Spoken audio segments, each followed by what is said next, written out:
Modul 7, pertanggungjawaban pidana dan hubungan kausalitas. Kemampuan bertanggung jawab adalah keadilan di mana seseorang memiliki kecakapan jiwa yang normal sehingga mampu menyadari makna perbuatannya dan menentukan kehendaknya sesuai dengan kesadaran tersebut. Orang yang mampu bertanggung jawab memiliki satu, kemampuan intelektual, dapat memahami bahwa perbuatannya dilarang dan mengerti akibatnya.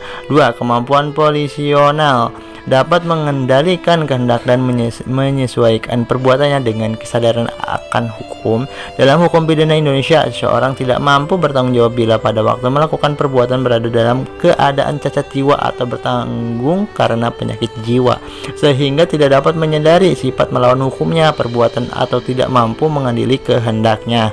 Pertanggungjawaban pidana adalah kewajiban hukum yang dibebankan kepada seseorang yang telah melakukan perbuatan pidana untuk menanggung akibat pidana dari perbuatannya sepanjang orang tersebut memiliki kesalahan, sekhlut, dan mampu bertanggung jawab menurut hukum. Intinya, untuk dapat mempertanggungjawabkan secara pidana harus terpenuhi satu, perbuatan memenuhi unsur delik dan bersifat melawan hukum. Dua, pelaku mampu bertanggung jawab, tidak cacat jiwa, cukup umur, dan sadar akan perbuatannya. Tiga, terdapat kesalahan berupa kesengajaan, dolus, atau kelalaian kulfa. Kesalahan adalah keadaan psikis pelaku yang menunjukkan adanya hubungan batin antara pelaku dengan perbuatannya, sehingga perbuatan tersebut dapat dipertanggungjawabkan kepadanya. Kesalahan mengandung dua bentuk utama. Satu, kesengajaan dolus, pelaku mengetahui dan menghendaki akibat dari perbuatannya. Dua, kelalaian kulfa, pelaku tidak menghendaki akibat tersebut, tapi akibat itu timbul karena kurang hati-hati atau tidak memperhatikan kewajiban hukum. Kesalahan hanya dapat ada apabila pelaku mampu bertanggung jawab dan perbuatannya tidak dibenarkan oleh alasan pembenaran atau pemaaf. Menurut para ahli Muljatno, kesalahan adalah keadaan di mana seseorang melakukan perbuatan yang bertentangan dengan hukum, dapat dipertanggungjawabkan kepadanya, dan ia mempunyai sikap batin yang bersalah baik sengaja maupun lalai terhadap perbuatannya. Simon, kesalahan adalah keadaan psikis yang berhubungan dengan perbuatan yang dilakukan, di mana pelaku pada waktu melakukan perbuatan mampu bertanggung jawab dan tidak ada alasan penghapusan. Foss, kesalahan adalah hubungan batin antara pelaku dan perbuatan yang melawan hukum yang dapat berupa kesengajaan, objek, atau kelalaian. Schwartz, Van Hamel, kesalahan adalah keadaan di mana pelaku dapat dipersalahkan karena ia memiliki kemampuan untuk bertindak lain sesuai hukum tetapi tidak melakukannya. 5. Fompe, kesalahan merupakan keseluruhan syarat-syarat yang memberi dasar bagi penjatuhan pidana kepada pelaku, yang meliputi kemampuan bertanggung jawab, hubungan batin pelaku dengan perbuatannya, dan tidak adanya alasan pemaaf. Pengertian kesalahan yang normatif adalah kesalahan yang ditentukan berdasarkan penilaian hukum norma, bukan hanya keadaan batin pelaku secara faktual. Artinya, seorang dianggap bersalah apabila saat perbuatannya melawan hukum dan memenuhi unsur delik.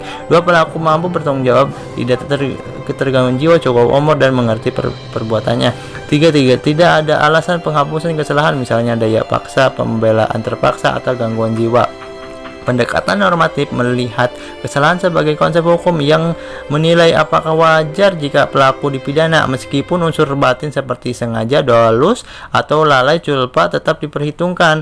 Kesalahan adalah hubungan batin antara pelaku dengan perbuatannya pidana yang dilakukannya, yang menyebabkan perbuatan itu dapat dipertanggungjawabkan kepadanya. Menurut Medul UT, kesalahan memiliki ciri utama: 1. Adanya kemampuan bertanggung jawab.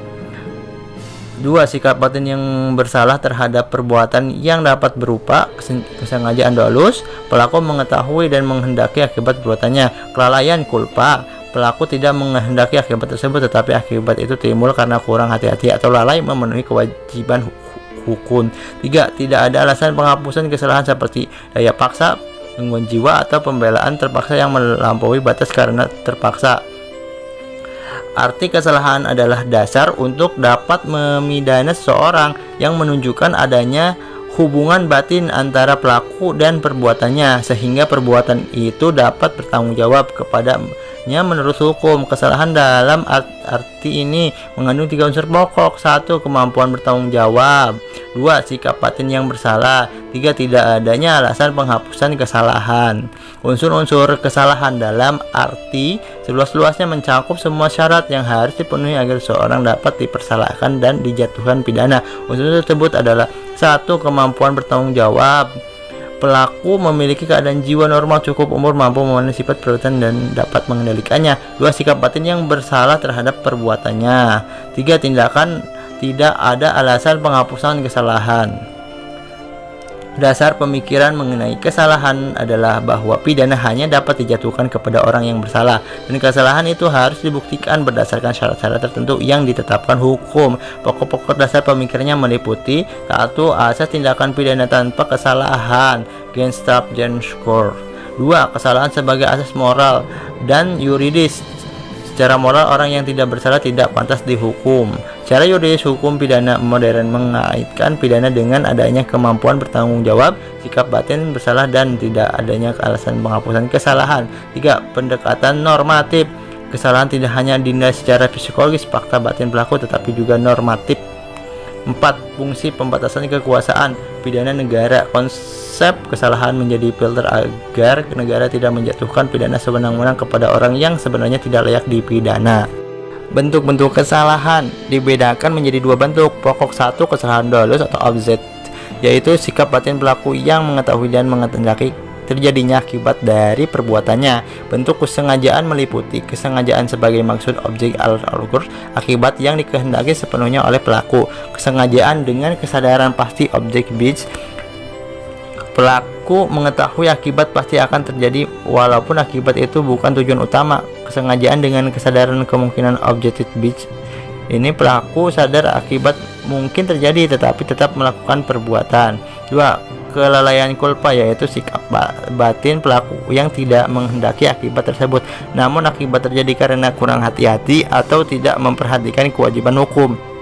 Untuk kelalaian meliputi kealpaan yang disadari,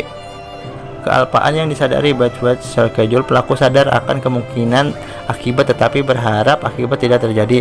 Kealpaan yang tidak disadari, objek, pelaku sama sekali tidak menyadari akibat tetapi seharusnya ia dapat memperkirakannya jika berhati-hati. Pertanggungjawaban berdasarkan kesalahan adalah asas bahwa seorang hanya dapat dipidana apabila perbuatan pidana yang dilakukannya mengandung kesalahan schedule yang dapat dipertanggungjawabkan kepadanya. Pokok-pokoknya: 1. Asas tiada pidana tanpa kesalahan, Gesamtjahrsschedule. Pidana tidak dapat dijatuhkan jika pelaku tidak bersalah. 2. Kesalahan sebagai syarat pemindahan, harus ada kemampuan bertanggung jawab, sikap batin yang bersalah, sengaja ataupun lalai, dan tidak ada alasan penghapusan kesalahan. 3. Beban pembuktian di pihak penuntut, jaksa wajib membuktikan bahwa kesalahan pelaku ada dan memenuhi unsur-unsur hukum. Unsur yang harus dipenuhi: perbuatan memenuhi unsur delik dan bersifat melawan hukum. Pelaku mampu bertanggung jawab secara hukum. Ada bentuk kesalahan kesengajaan atau kelalaian, tidak ada alasan pemaafan, misalnya daya paksa, pembelaan terpaksa.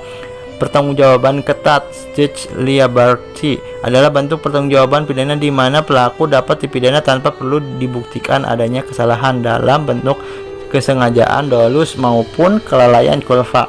Ciri-ciri pertanggungjawaban ketat tidak mensyaratkan pembuktikan sikap batin pelaku, cukup dibuktikan bahwa pelaku telah melakukan perbuatan yang dilarang. 2. Ditetapkan pada tindakan pidana tertentu, biasanya pada delik yang melindungi kepentingan umum atau keselamatan publik, misalnya pelanggaran lalu lintas, pelanggaran lingkungan, pelanggaran kesehatan, atau kemampuan pangan.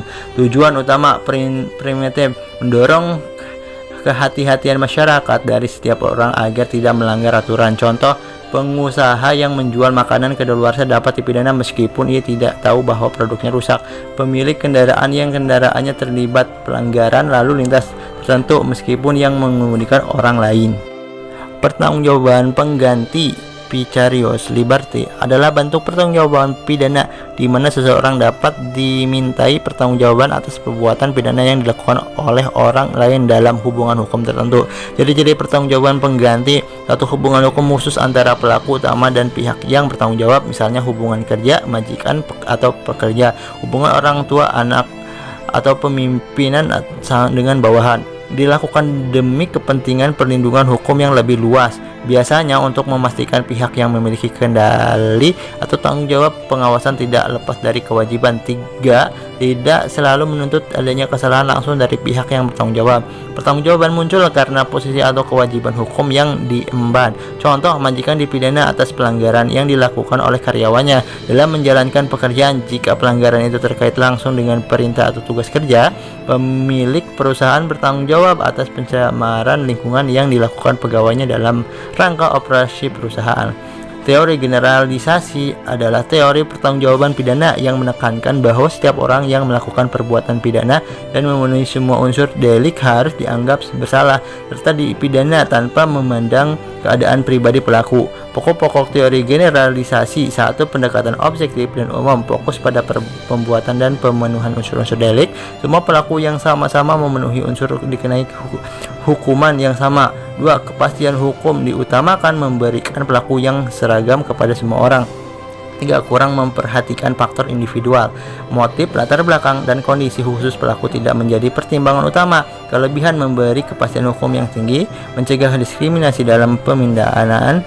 Kelemahan, bisa menimbulkan ketidakadilan karena mengakibatkan keadilan khusus pelaku. Teori individualisasi adalah teori pertanggungjawaban pidana yang menekankan bahwa penjatuhan pidana harus mempertimbangkan keadaan pribadi pelaku, sehingga hukuman dapat disesuaikan dengan sifat, karakter, latar belakang, dan kondisi khususnya. Pokok-pokok teori individualisasi: 1. Pendekatan subjektif, fokus pada individu pelaku, bukan hanya pada perbuatannya. 2. Pertimbangan luas dalam pemindanaan, motif perbuatan, kondisi mental, usia, latar belakang sosial, tingkat penyelesaian, kemungkinan memperbaiki diri. 3. Tujuan pemindahan lebih humanis, tidak hanya membalas perbuatan, tapi juga mendorong rehabilitasi dan resosialisasi pelaku. Kelebihan, lebih adil karena memperhatikan keadaan konkret pelaku. Kemungkinan pidana yang lebih efektif dan sesuai tujuan pemasyarakatan. Kelemahan, dapat mengurangi kepastian hukum karena putusan bisa berbeda untuk kasus yang perbuatannya sama.